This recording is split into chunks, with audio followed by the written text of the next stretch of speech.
Hi, welcome back. இந்த வீடியோவில் tata அல்ட்ராஸோட headlight பல்பை எப்படி ரீப்ளேஸ் பண்ணுறதுன்னு பார்க்கலாம். இது வந்து XYZ அப்படின்ற மாடலு. இங்கே வந்து லோ பீம், ஹை பீம். இது வந்து லோ பீம். ஸோ இங்கே இருக்கிறது வந்து ஹை பீமு. ஸோ இதை தான் நம்ம ஓப்பன் பண்ணி பார்க்க போகிறோம். ஸோ இதை ஆன்டி கிளாக் வைஸில் ஓப்பன் பண்ணிங்கன்னா இது ஓப்பன் ஆகிடும் அந்த கேப்பு. ஸோ இந்த கேப்புக்குள்ளே பார்த்திங்கன்னா பல்போட கனெக்டர் இருக்கும். ஸோ அந்த கனெக்டரை ஃபஸ்ட்டு ரிமூவ் பண்ணணும். ஸோ இதுதான் அந்த கனெக்டர். ப்ளக் மாதிரி இருக்கும், ஜஸ்ட்டு புல் பண்ணால் வந்துடும். இப்படி புல் பண்ணால் வந்துடும். ஸோ அதுக்கப்புறமா அந்த 2 பின் இருக்குது பாருங்கள், அது வந்து லாக்கு. இந்த லாக்கை வந்து கீழே புஷ் பண்ணி புல் பண்ணணும். ரைட் சைடு புல் பண்ணிங்கன்னா அந்த லாக்லேருந்து வந்துடும். அதேமாதிரி அந்த சைடும் பண்ணணும். கீழே புஷ் பண்ணி லெஃப்ட் சைடாக புல் பண்ணிங்கன்னா வந்துடும் ஹோல்டர்லேருந்து.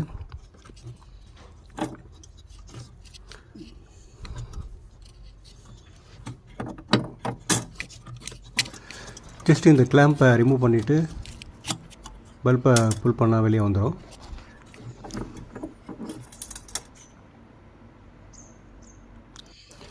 பல்பு ப்ளேஸ் பண்ணும்போது கரெக்டான பொசிஷனில் ப்ளேஸ் பண்ணணும், இல்லைன்னா வந்து சரியாக லாக் ஆகாது பல்பு. இந்த ஹோல்டரில் வந்து ஒரு இடத்துல கேப் இருக்கும், அதே மாதிரி பல்புலேயும் வந்து ஒரு பின் மாதிரி இருக்கும். ஸோ அதை வந்து கரெக்டாக இந்த கேப்பில் போட்டிங்கன்னா தான் சுற்றாது பல்பு. பல்பை ப்ளேஸ் பண்ணதுக்கப்புறமா அந்த பின்னை போட்டுட்டு அதுக்கப்புறம் அந்த ப்ளக்கை போட்டிங்கன்னா முடிஞ்சுது இங்கே வேலை. ஸோ அதுக்கப்புறம் இந்த கேப்பை போடும்போது கரெக்டாக போடணும், டைட்டாக போடணும், இல்லைன்னா வந்து மாய்ஸ்சர் ஆகும் உள்ளே. ஸோ அதனால் இந்த கேப்பு வந்து டஸ்ட்டோ இல்லை மாய்ஸ்சரை ஃபார்ம் ஆகாமல் இருக்கிறதுக்கு இந்த கேப்பு ரொம்ப இம்பார்ட்டன்ட். ஸோ இதை போட்டுட்டு நல்லா டைட் பண்ணிங்க, கரெக்டாக இருக்கான்னு ஒரு வாட்டி செக் பண்ணிங்க. இது மாதிரி யூஸ்ஃபுல் கண்டென்ட்டுக்கு நம்ம சேனலை சப்ஸ்கிரைப் பண்ணுங்கள். நெக்ஸ்ட் வீடியோவில் பார்க்கலாம். பாய்.